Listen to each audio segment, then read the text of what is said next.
Okay, I'm MC Deborah Jane, also known as Retro Raptress, and I'm here with the lovely, fabulous Laura Byrnes, who is the founder and CEO of Pinup Girl Clothing, where you can get amazing, highly dresses like this. So Laura, what inspired you to create Pinup Girl Clothing? Well, first things first, I don't like working for other people. Me neither. So I wanted to start my own business. Basically, I was fired from my job 6 days after I told them that I was pregnant back in 1996, and that sucked, especially trying to get jobs while you are pregnant. And so I kind of vowed I will never work for anyone again. And I was very, very much into photography at the time. That's what I wanted to do. But I started making my own clothing when my first daughter, Melina, was born.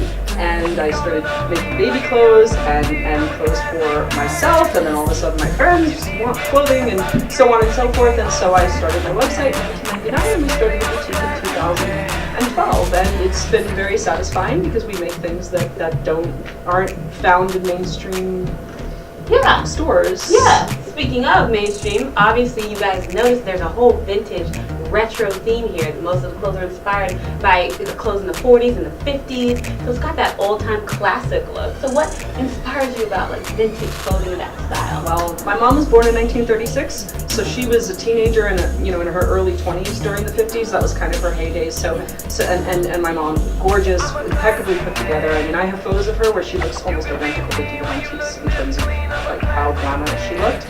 And so that I was, there were tons of photographs of my mom because, people always wanted to take her photo too.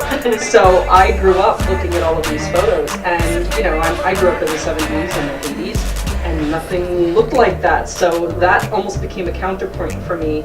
And I've always wanted to dress that way because to me, I think that the human figure looks best in tailored clothing that's kind of meant to fit their body as opposed to just things that hang off of you. And as I was saying to you earlier, I'm thin but I'm also curvy, and so if I wear something that isn't fitted, I look and feel frumpy. And so in the 90s, everything was kind of going to this what we have now, this kind of oversized tunic-y, shapeless stuff, which I just don't think really does anyone any favors. So well, I'm thick and curvy, so if it ain't fitting, it ain't fitting. Okay. Right. So, and that, speaking of body size, one of your themes or your taglines is different for everybody. Just talk a little bit about that. Well, now sometimes I used to say couture, and they were like, "Oh, this isn't couture." Couture is the French word for cutting, and what couture really just means is making clothing.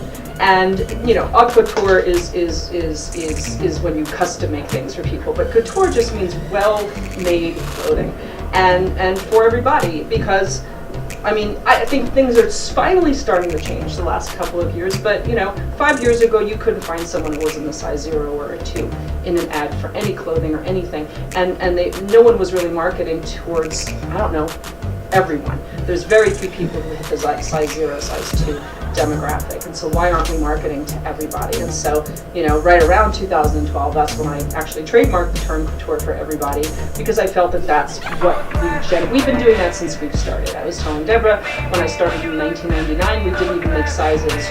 You picked the style you wanted, you picked the fabric you wanted, you gave us your measurements, no matter what your measurements were, whether you were a man or a woman, we would make a clothing for you, and we did that in 2002. So, I'm always trying to get back to that. I want to be able to make clothing for as many people as possible.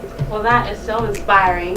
As for me, I love the dresses. I love the fact that it fits what I'm saying in Classic Girl, which is my remix from Jadena's hit Classic Man, and just talking about what it means to be a classic girl. Yes. Yeah. And I was going to ask you your inspiration for doing the song video. Yeah, well, first of all, thank you for being a part of it. You're welcome. You're amazing.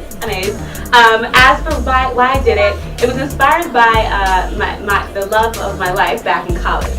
And I was really in love with him, and he actually was pressuring me to be intimate. I didn't want to be. I wanted to be a virgin until marriage. I didn't do that, but I tried. And the issue with that was I just didn't go with my own standards. So what I'm saying in Classic Girl is that women can hold to their own standards, they can be their own women, and men should respect them. And that's what we're saying is the definition of a classic girl. Being a woman that demands and expects respect. Yeah, boundaries and making sure that the people in your life respect those boundaries, whatever they are. Yeah, whatever they are. And also looking good doing it. Because, hey, boy, you better put in work, but you ain't getting under my poodle skirt.